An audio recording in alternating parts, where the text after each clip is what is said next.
अ,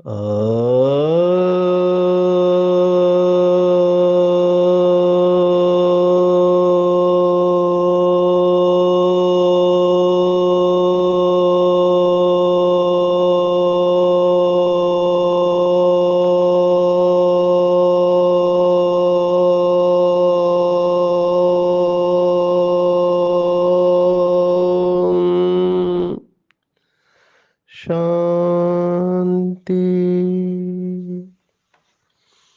आज 27 सितंबर 2023 भारत में बुधवार है। Today is 27th September 2023 and it's Wednesday in Bharat. आज की मुरली का जादुई रहस्य स्वयं को प्रेरणा देने के लिए magical secrets of today's Murli for motivating the self. आज की साकार मुरली में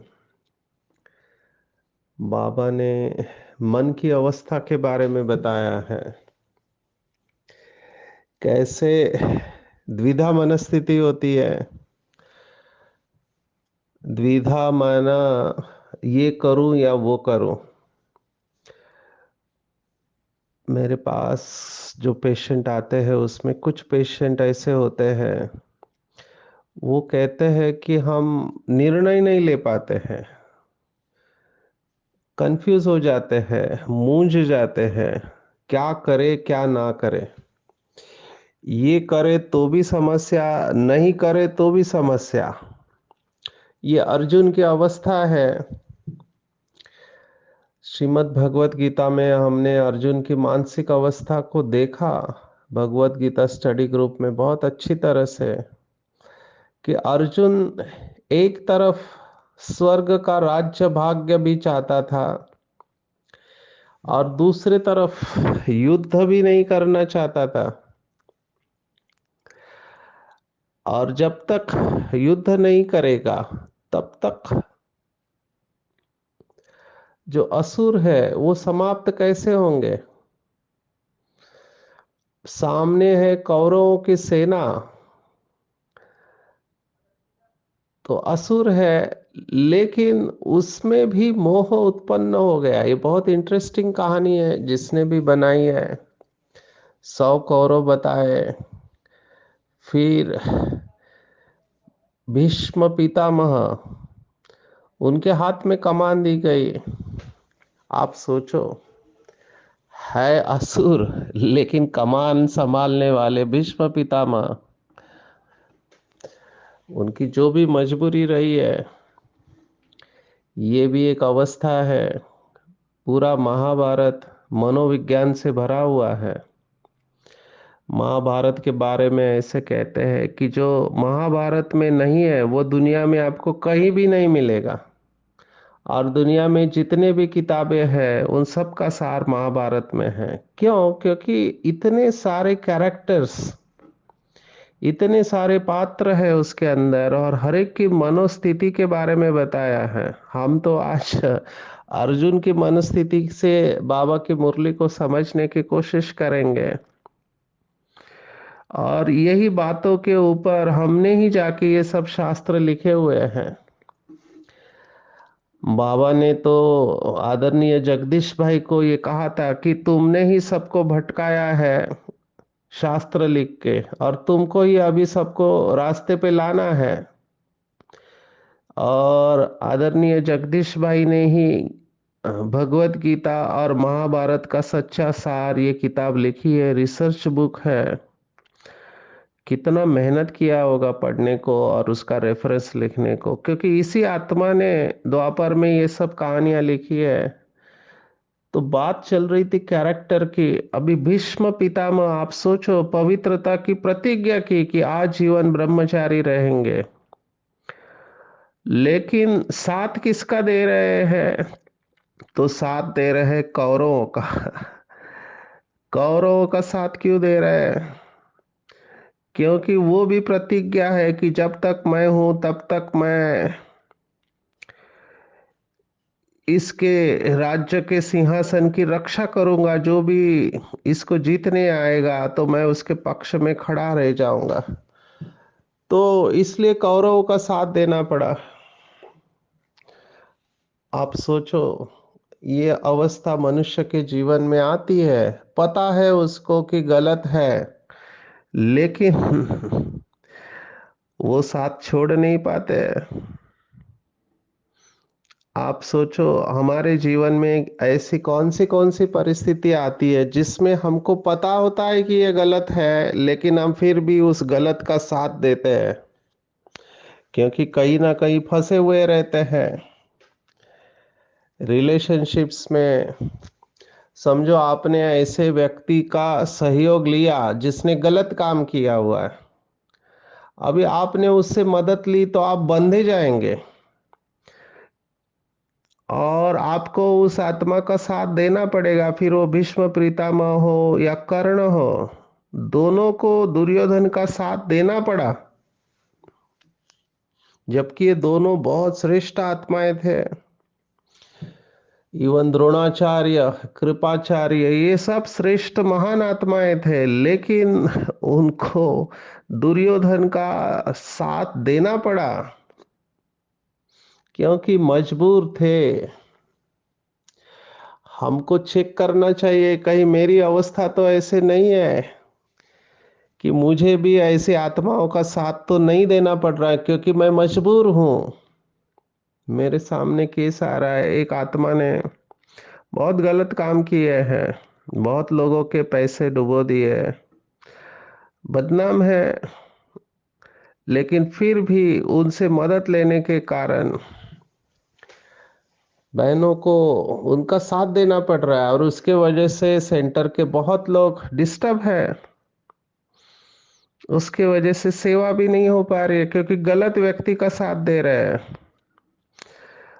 अभी यहाँ पर हमको निर्णय लेना पड़ेगा। It will be a tough decision. निर्णय लेना है कि मुझे किसकी मत के ऊपर चलना है, माया रावण की मत पर या शिव बाबा की श्रीमत पर। तो कई बार ऐसे टफ डिसीजन लेने पड़ते हैं जिसमें हमको तकलीफ हो सकती है।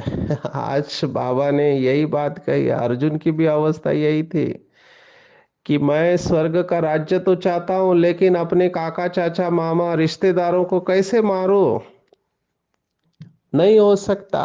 तो दिल विदीर्ण होता है, यह द्विधा अवस्था है। अर्जुन को मोह आ गया, और उस मोह को दूर करने के लिए ही पूरी भगवत गीता सुनाई गई। आप सोचो, अर्जुन सर्वश्रेष्ठ धनुर्धर था, उसने इन सभी महारथियों को हरा दिया था एक युद्ध में, लेकिन अभी उसके हाथ गलित गात्र हो गए थे। वो कहता है कि मैं युद्ध नहीं करूंगा, इससे तो मैं भीख मांग कर जीऊंगा। ये है मोह के शब्द। दिखाई देते हैं कि अच्छे शब्द है, लेकिन ये मास्क है। माया दूसरा रूप लेकर आई है, और बाबा यही बात आज की मुरली में सुना रहा है। बाबा कहता है कि बच्चों ने मुझे बुलाया, आधा कल्प से चिल्ला रहे कि भगवान आओ आओ आओ, सब कुछ छोड़कर आ जाओ, छोड़ भी दे आकाश सिंहासन, इस धरती पर आ जाओ, यहाँ पर दुख बड़े हुए हैं। तो भगवान ने कहा, अच्छा तुम्हारे बुलाने पर मैं आया हूं, और मैं तुम्हें ले जाना चाहता हूं। और फिर बच्चे जाने को तैयार नहीं है। आप सोचो, हम तो डॉक्टर्स इस अवस्था को देखते हैं, जब बहुत दुखी होते हैं तो भगवान को बुलाते हैं, हे भगवान बहुत दुख हो गया, लेके जाओ, अभी सहन नहीं होता है, अभी मेरी सहन शक्ति खत्म हो गई, मैं जाना चाहता हूँ। और जैसे ही तबीयत ठीक होती है, फिर कहते नहीं नहीं मैं अभी नहीं जाना चाहता हूँ। तो बाबा कह रहा है यही बात कि तुम्हारे बुलाने पर मैं पतित दुनिया और पतित शरीर में आया हूँ, और मैं तुम्हें लेने के लिए आया हूँ। तो बाबा कहते हैं तब रोते हैं और डॉक्टर को कहते हैं ऐसी दवाई दो जो हम फिर से तंदुरुस्त हो जाए, हम जाना नहीं चाहते हैं। मैंने पहले भी सुनाया, हमारे एक सेंटर ने मुंबई में पर्चा छपाया था, उसमें लिखा था ईश्वरीय निमंत्रण। अभी ये सब सेवा ईश्वर की हो रही है तो हम उसके ऊपर ईश्वरीय निमंत्रण लिखते हैं। तो कुछ लोगों ने कहा इतना जल्दी हमको ईश्वर का निमंत्रण नहीं चाहिए। माना ईश्वरीय निमंत्रण माना शरीर छोड़ देना। भारत में और महाराष्ट्र में जब कोई मरता है तो उसके लिए कहते हैं कि उसे देव आज्ञा हुई, माना परमात्मा की आज्ञा हुई तो वो चला गया। तो ईश्वरीय निमंत्रण से भी लोग डरते हैं। तब बहनों ने वो ईश्वरीय निमंत्रण वर्ड निकाल के हार्दिक निमंत्रण ये शब्द डाल दिया। तो ये कौन सी अवस्था है? तो ये अवस्था द्विधा अवस्था है। दिखाते हैं कि हम भगवान से प्यार करते हैं, दिखावा है। और जब भगवान आता है तो कहते हैं हमारे पास टाइम नहीं और हम आना नहीं चाहते हैं।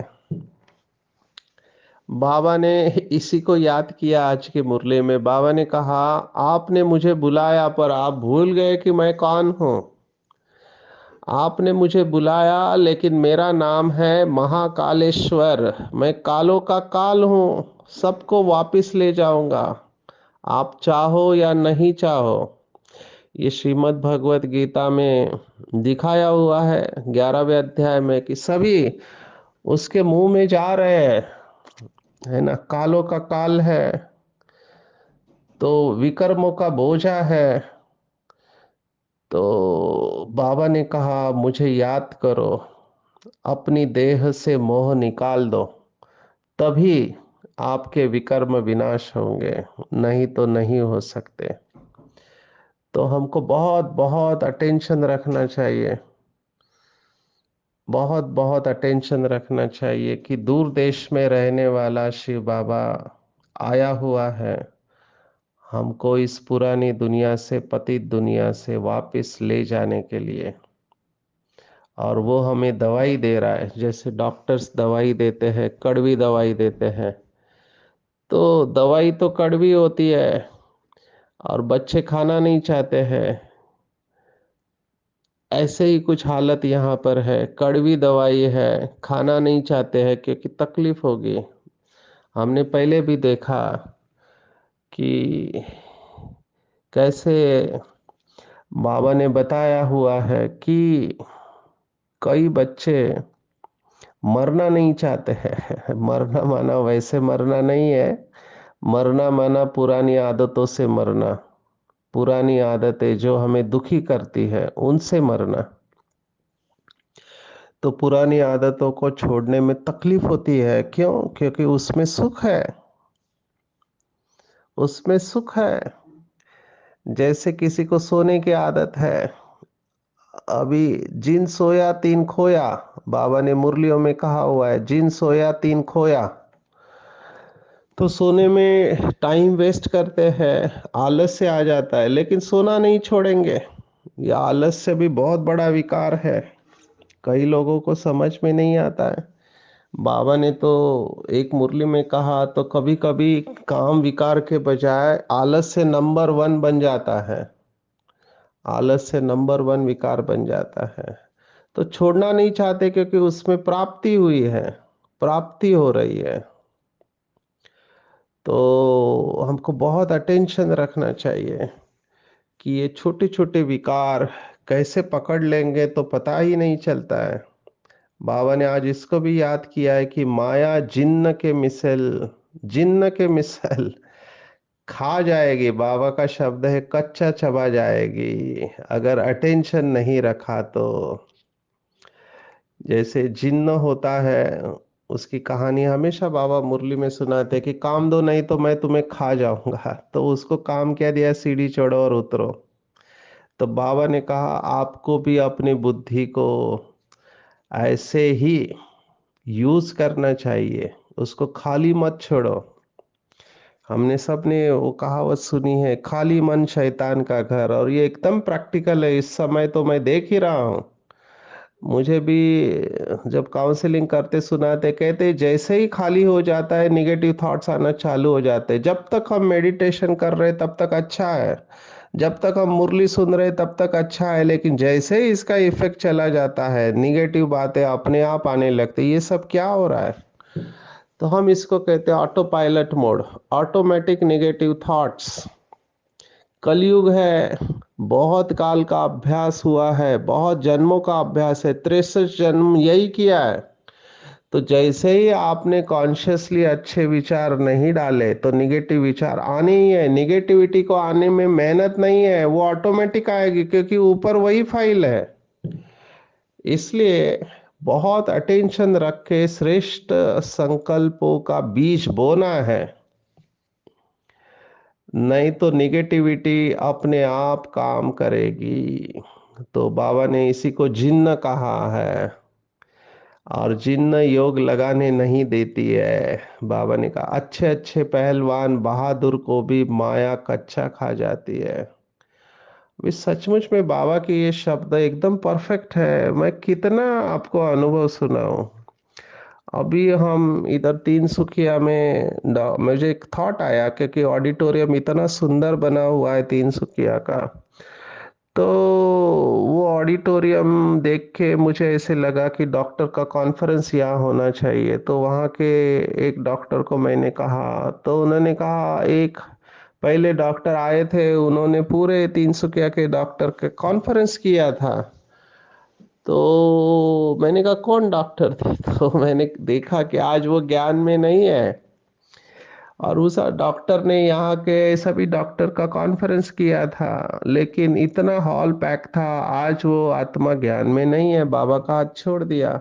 तो ये जो बाबा कहता है कि अच्छे अच्छे पहलवान बहादुर को भी माया कच्चा खा जाती है, ये पेपर किसी के ऊपर भी आ सकता है। इसलिए हमको बहुत निश्चय बुद्धि बनना चाहिए, संशय जरा भी नहीं लाना चाहिए। थोड़ा भी संशय आया, पता नहीं बाबा तो अभी आता नहीं है, दिखाई नहीं देता है, ये तो सभी अपने मन मर्जी से चल रहे हैं, ये संकल्प जरा भी नहीं आना चाहिए। ये संशय का संकल्प है। हमने पहले भी सुना है, पर वर्थ रिपीटिंग है। मुझे लगता है ये बात भूलना नहीं चाहिए, क्योंकि चलते चलते ज्ञान ज्ञान में अगर पक्के नहीं है ना, तो ये सब ख्याल आने लगते हैं। जब गुलजार दादी को पूछा कि आगे चलकर नंबर कैसे बनेंगे, तो दादी ने कहा कि आगे चलकर दो प्रकार के बाबा के बच्चे होंगे। एक जो देखेंगे बाहर तो खराब लोग ही है, यहाँ पर भी बाबा के बच्चे ऐसा कार्य कर रहे हैं जो नहीं करना चाहिए, बाबा कुछ करता क्यों नहीं है। ये जो बच्चे हैं वो डिस्टर्ब हो जाएंगे, और वो डिस्टर्ब होके बाबा का हाथ छोड़ देंगे, क्योंकि उनकी मान्यता है कि भगवान को कुछ तो करना चाहिए। ये भक्ति मार्ग का बिलीफ है कि भगवान करेगा। भगवान का एक ही काम है, ज्ञान देना। करना नहीं करना हमारे हाथ में है। वो भाग्य विधाता है, भाग्य का विधान करता है, वो मदद जरूर करता है, लेकिन हमको अपने आप को उसकी मदद के पात्र बनाना है। तो ऐसे बच्चे डिस्टर्ब होंगे निगेटिविटी देखकर, दूसरे वो भी देखेंगे, लेकिन वो शुभ भावना रखेंगे कि बाबा इस आत्मा को शक्ति दे, मुझे इसमें जाना नहीं है, हिसाब किताब सेटल हो रहा है। तो साक्षी होकर वो बाबा के साथ कनेक्ट होंगे और पूरे विश्व को प्रकाश देंगे। तो हमको चेक करना चाहिए कि मैं कौन से ग्रुप में आता हूँ। अगर हम इन बातों से डिस्टर्ब या नाराज हो जाते हैं तो हम अपना ही नुकसान कर देंगे। तो अपना नुकसान नहीं करना है, इसके पीछे भी राज है। राज योगी बनना है। राज को समझो, ये क्यों हो रहा है? क्योंकि राजधानी बन रही है। ये बात एकदम ठोक पीट कर अपने अंदर फिट कर दो कि राजधानी बन रही है, बाबा के बच्चे नंबर वार है। सभी नंबर वन नहीं है। होता क्या है, मुझे कहते हैं कि ये ज्ञानी होके ऐसा करता है, ये इतना पुराना होके ऐसे करता है। अब ये हमारी एक्सपेक्टेशंस है कि पुराने हैं, ज्ञानी है, रोज मुरली सुनते हैं, तो इनसे गलती नहीं होनी चाहिए, बट इट इज रॉन्ग। गलती करेंगे तभी तो पीछे वालों को चांस है राजा बनने का। तो इसमें पूरा कल्याण समाया हुआ है। जिसको सब कुछ पता है वो शिव बाबा एकदम शांत है, तो हम क्यों अपने आप को डिस्टर्ब कर रहे हैं? यज्ञ को आदि से अंत तक बाबा ही चला रहा है। बाबा को सब पता है कहाँ पर क्या चल रहा है, फिर भी बाबा चुप है, तो हम कौन होते हैं? हाँ, अगर मुझे लगता है, मैं तो हमेशा ये ध्यान रखता हूँ, बाबा की श्रीमत है, आग लगी है, आपका काम है पानी डालना। हम फायर ब्रिगेड है, ईश्वरीय फायर ब्रिगेड। आग लगी है, कोई व्यक्ति ऐसा कर रहा है जो नहीं करना चाहिए, तो उस समय वो विकारों के वशीभूत है। बाबा ने तो यहां तक कहा, अगर महारथी भी गलती करता है तो उस समय वो महारथी नहीं है। ये तो बाबा की श्रीमत है ना, इसलिए मुरलियों को फटाफट रिवाइज करना चाहिए। बेसिक पॉइंट है ये। बेसिक पॉइंट ये है कि किसी की भी अवगुण देखकर अपना नुकसान नहीं करना है। अवगुण दूसरे का और नुकसान मेरा, ये तो समझदारी नहीं हुई ना। हम एंगर में कहते हैं, anger is punishing your self for someone else mistake. गुस्सा माना दूसरे की गलती की सजा खुद को देना, ये समझदार आत्मा का काम नहीं है। तो हमको अवगुण देखकर अपने चित्त को मैला नहीं करना है। अवगुण दिखाई दिया, अच्छी बात है, आपकी दृष्टि गई। क्योंकि कई लोग कहते हैं अगर कोई गलत कर रहा है तो दिखाई तो देगा ना। तो हमने कहा दिखाई देना यहाँ तक ठीक है, उसको उस भाव से अपने चित्त में मत रखो, नहीं तो आप डिस्टर्ब हो जाएंगे। खास करके आपके साथ में जो लोग रहने वाले हैं, आप एक ही सेंटर पर रहते हो, एक ही घर में रहते हो, ऑफिस में, अगर आपने चित्त के ऊपर उस आत्मा का अवगुण रखकर उसके साथ वैसा व्यवहार किया, आपकी अवस्था गई। आप खुश नहीं रह सकते, आपका योग भी नहीं लग सकता। क्योंकि आप बैठेंगे योग करने और वो आत्मा आपके आंखों के सामने आएगी कि ये ऐसा हो के ऐसा करता है। मेरे पास इसके बहुत केसेस हैं जिनके डिस्टर्ब होने का कारण है कि कोई साथ वाले श्रीमत पर नहीं चलते हैं। अभी क्या किया जाए? बाबा ने इसका समय समय पर समाधान बताया हुआ है। मैं फिर से अंडरलाइन कर रहा हूँ, इस बात को पक्का कर लो कि आप दूसरों को बदल नहीं सकते, दूसरों को इंस्पायर कर सकते हैं। और बाबा ने कहा है आगे चलकर डे बाय डे ये बढ़ने वाला है, तो हमको योग का वाइब्रेशन बढ़ाना चाहिए। विशेष करके सेंटर पे मैं हमेशा कहता हूँ संगठित रूप में योग करना चाहिए और विशेषताओं का वर्णन करना चाहिए। एक दूसरे की विशेषताओं का वर्णन करो, इसी को कहते शुभ भावना रखना।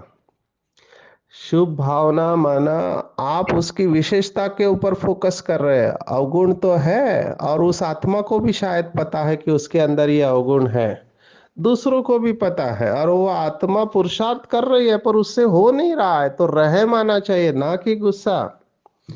जैसे आप देखो, बाबा ऊपर से सब देख रहा है कि ये मेरा बच्चा है, सिकीलदा है, इतने सालों के बाद मुझे मिला है, मैंने इसको चुना है, इसको मैं कितना प्यार दे रहा हूँ, लेकिन फिर भी ये मेरा कहना नहीं मानता। लौकिक में भी लोग कहते हैं कि लोग भगवान को मानते लेकिन भगवान की नहीं मानते हैं।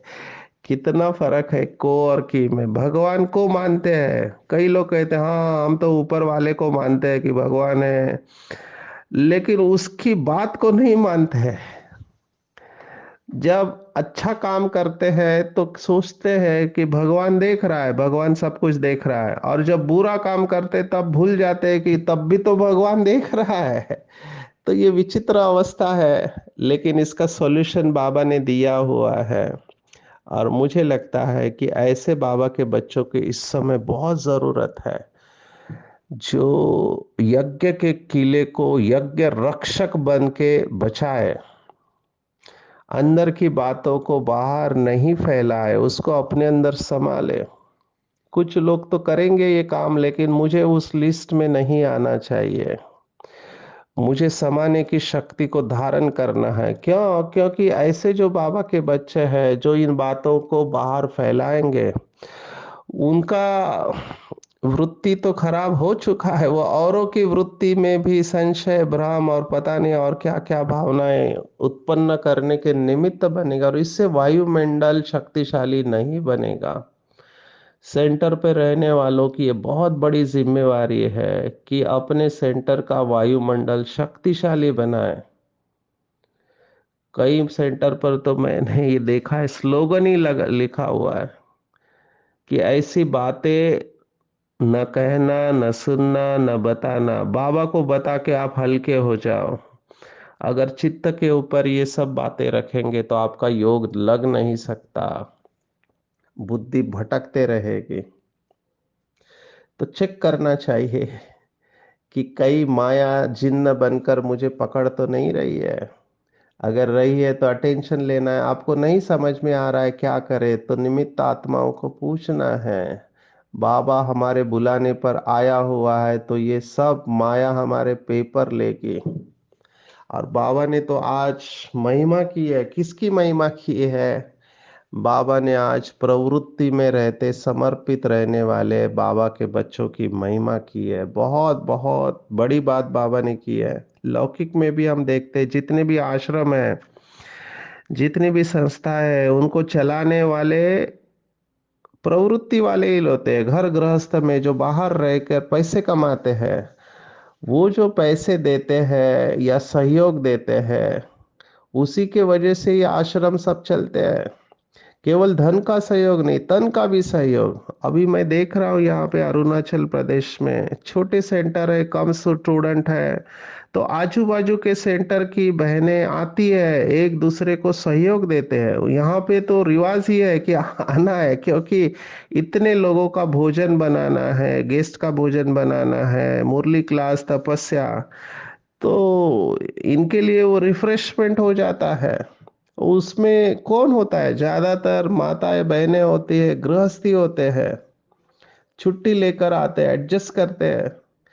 तो बाबा ने इनकी आज महिमा की है कि ऐसे श्रेष्ठ सहयोगी आत्माओं के सहयोग से ही वृक्ष फलीभूत होता है। सेवा की धुन में सदा रहने वाले, प्रवृत्ति में रहते समर्पित हो चलने वाले बच्चे बाबा के दिल तख्त नशीन बनते हैं। है प्रवृत्ति में, माना घर गृहस्थ में, लेकिन दिल से समर्पित है, मन बुद्धि से समर्पित है, स्थूल रूप से समर्पित नहीं है। तो देखो, बाबा ने कहा प्रवृत्ति में रहने वालों को भी चांस है। मैं कितने सेंटर पर देखा है, माताएं है लेकिन सेंटर के निमित्त है, सेंटर चला रही है। तो ऐसी माताओं को बाबा ने निमित्त बनाया और ये करके दिखाया, तभी तो भगवान की प्रत्यक्षता हो।